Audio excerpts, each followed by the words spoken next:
আজকের রান্নাটা একটু আলাদা। এই মাংসটা আমাদের বাসায় খুব কম রান্না হয়, নিজেদের জন্য কেউ কিনেও আনে না। কিন্তু শুনলাম আজকে নাকি বাসায় অতিথি আসবে, মা অনেক কষ্টে 1.5 কেজি গরুর মাংস কিনে আনলো, কিন্তু অতিথি আর এলো না। তাই আমি বললাম মা রান্না করে ফেলো।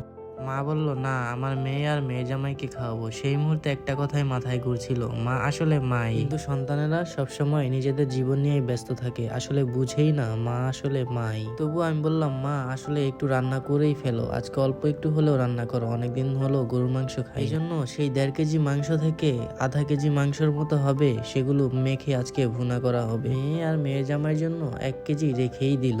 মাংস এভাবে মাখিয়ে ভুনা করলে আমার অনেক মজা লাগে। আর আজকের এই রেসিপিটা একটু ইউনিক হতে যাচ্ছে, কারণ আজকের একটা মশলা আছে, সেটা হচ্ছে সরিষা বাটা ও পেঁয়াজ বাটা। আজকে আদা রসুন বাটার সাথে সরিষা বাটা ও পেঁয়াজ বাটা দিয়ে খুব ভালোভাবে মাখিয়ে নেওয়া হয়েছে এই মাংসটা। চুলা জ্বালিয়ে দিয়ে এখন ঢেকে দিলেই হয়ে যাবে মাংস, খুব বেশি নাড়াচাড়া করতে হয় না। এই দেখুন কি সুন্দর একটা কালার হয়েছে, আর স্মেলটা তো বলার বাহিরে। মরিচ দেওয়া হয়েছে অনেক, আর সাথে সরিষার যেই ঝাঁজটা মনে হচ্ছে একদম অমৃত।